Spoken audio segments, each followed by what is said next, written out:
안녕하세요. 발치할 사랑니와 그냥 두고 볼 사랑니에 대해서 말씀드리겠습니다.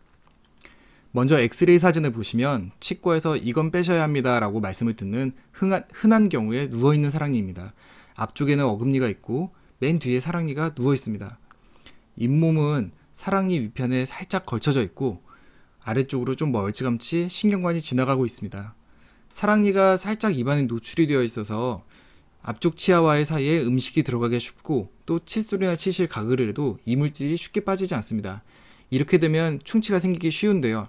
사랑니에 생기는 파란색으로 색칠한 부분은 사랑니를 빼면 되니까 문제가 되지 않지만 오래 써야 하는 앞쪽 어금니의 뒤편에 생기는 오렌지색으로 칠한 충치 부위는 치료하기도 어렵고 금방 큰 충치가 되기 쉽기 때문에 사랑니를 가급적 빨리 빼주시는 것이 예방적으로 좋습니다. 사랑니 때문에 치과에 오실 때는 보통 아파서 오시게 되는데요. 사랑니가 나올 때, 주위 염증이 있을 때, 그리고 충치로 인해 통증이 나타나게 되는데요. 사랑니가 나올 때 잇몸 부위에 통증이 있는 건 정상적인 상태라서 그냥 두시면 되지만 사랑니 때문에 주변에 잇몸이 씹히거나 염증이 생기거나 충치가 심할 때에는 반복적인 염증이나 통증을 예방하기 위해서 발치를 하셔야 합니다. 이분은 사랑니 부위가 심하게 부어서 열이 나고 오한이 오고 침 삼키기 힘든 상태에서 고생하시면서 이비인후과와 내과와 등등의 병원을 몇 군데 다니다가 오셨습니다. 앞쪽에는 두 개의 큰 어금니가 있고 맨 뒤에 사랑니가 뒤쪽으로 살짝 기울어져 있습니다. 잇몸 바깥으로 이가 살짝 노출이 되어 있는데요. 얼핏 보면 사랑니가 누워있지도 않고 잇몸 밖으로도 살짝 나온 정도여서 괜찮다고 생각하실 수도 있지만 잇몸 바깥으로 노출된 부분으로 사랑니와 잇몸 사이에 틈이 있고 그 틈으로 음식물이 쉽게 들어가고 빠지지 않아서 음식물과 쌓인 치태로 인해 염증이 나타나게 됩니다. 염증이 심하게 되면 혈류를 타고 퍼져서 열이 나고 오한이 오고 목이 붓는 등의 증상이 나타나게 되는데요. 세균의 독소가 정맥을 타고 이동하게 되면 정맥에는 밸브가 없기 때문에 더 쉽게 퍼지게 되고 턱에서 목으로, 목에서 전신으로 점점점 악화가 되게 됩니다.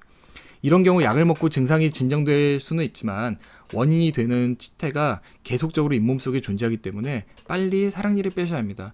턱 아래 임파절이 붓고 침 삼킬 때 아프고 목 주변이 아프다면 치과 검진도 꼭 받아보시는 게 좋습니다.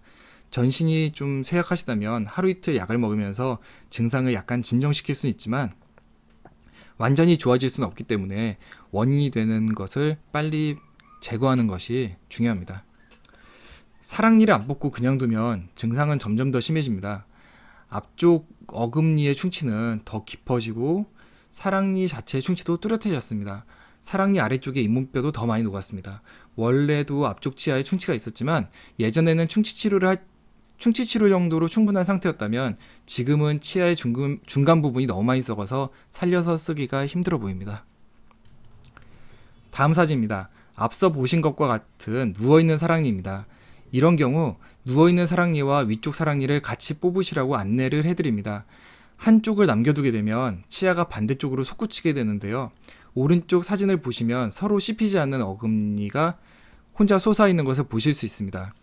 반대쪽에 물리는 어금니가 없으면 치아는 점점점 내려오게 됩니다. 물론 이를 빼는 게 너무 무서워서 미루고 싶으시다면 다음에 빼셔도 되겠지만 어차피 뽑아야 할 치아라면 두 개 정도는 한 번에 뽑아서 불편을 줄일 수 있습니다. 사랑니는 기본적으로 발치가 원칙입니다. 하지만 예외적으로 그냥 두기도 하고 충치 치료를 해서 쓰기도 합니다. 보시는 엑스레이 사진처럼 사랑니까지 모든 치아들이 똑바로 나 있고 문제가 없으면 그냥 사용하시는 것이 더 좋습니다. 사랑니는 원래 세 번째 어금니입니다. 턱이 작은 한국인들에서 사랑니가 똑바로 나지 않고 사랑니 주변이 좁아서 양치질이 안 되는 경우가 많은데요. 지금 보시는 사진처럼 사랑니 주변 공간이 충분하고 사랑니가 똑바로 났고 위아래 치아가 잘 씹힌다면 뽑을 이유가 전혀 없습니다. 가끔 턱이 앞으로 나왔다거나 아래턱이 앞으로 나왔다거나 아래턱이 작거나 아니면 윗니가 앞으로 나온 경우에 사랑니를 뽑지 않아야 할 때가 있는데요.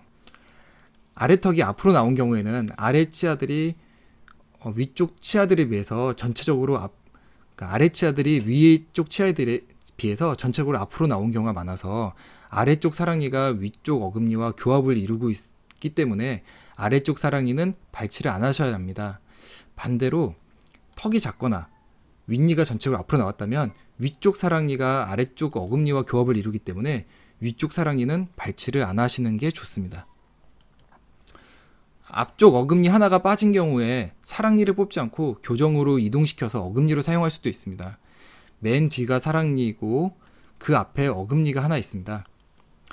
그리고 그 앞에 어금니가 하나 빠진 자리가 있는데요. 이때 교정을 통해서 사랑니를 어금니 자리로 이제 이동시킬 수 있습니다. 어금니 앞쪽에 있는 어금니를 앞으로 밀고 사랑니를 또 앞쪽으로 밀어서 이동을 시키게 되는데요. 이동한 후에 엑스레이 사진을 보시면 어금니와 사랑니가 계획대로 이동해서 사랑니가 이제 두 번째 어금니 역할을 하고 있습니다. 이렇게 사랑니는 경우에 따라서 빼지 않고 사용을 하기도 합니다. 사랑니가 깊게 묻혀 있는 경우는 굳이 발치를 하실 경우는 없는데요. 하지만 또 예외적인 경우가 있습니다. 사진을 보시면 사랑니가 잇몸 속에 깊이 묻혀 있어서 음식물이 끼거나 충치가 생길 염려는 전혀 없는데 사랑니가 앞으로 맹출하면서 앞쪽 어금니의 뒷부분을 손상시키는 경우가 있습니다. 이런 경우는 정기검사를 통해 발견을 하고 사랑니를 발치하셔야 합니다. 또 많이 물어보시는 질문이 이를 빼고 나면 그 자리는 어떻게 되는지 궁금해 하시는데요. 이를 빼고 나서 그 자리가 비어 있는지 어떻게 차오르는지 이제 사진을 보여드리겠습니다. 사랑니를 빼고 난 전후 사진입니다. 위쪽 사랑니를 빼고 난 후에 뼈가 잘 차오른 것을 보실 수 있습니다. 누워있는 사랑니를 발치한 경우입니다. 발치한 곳이 어딘지 찾기 힘들 정도로 잘 아물어 있는 것을 보실 수 있습니다. 잘 보시면 뼈 높이도 원래 치아가 없었던 것처럼 충분히 높게 낮아지지 않고 형성이 되어 있습니다.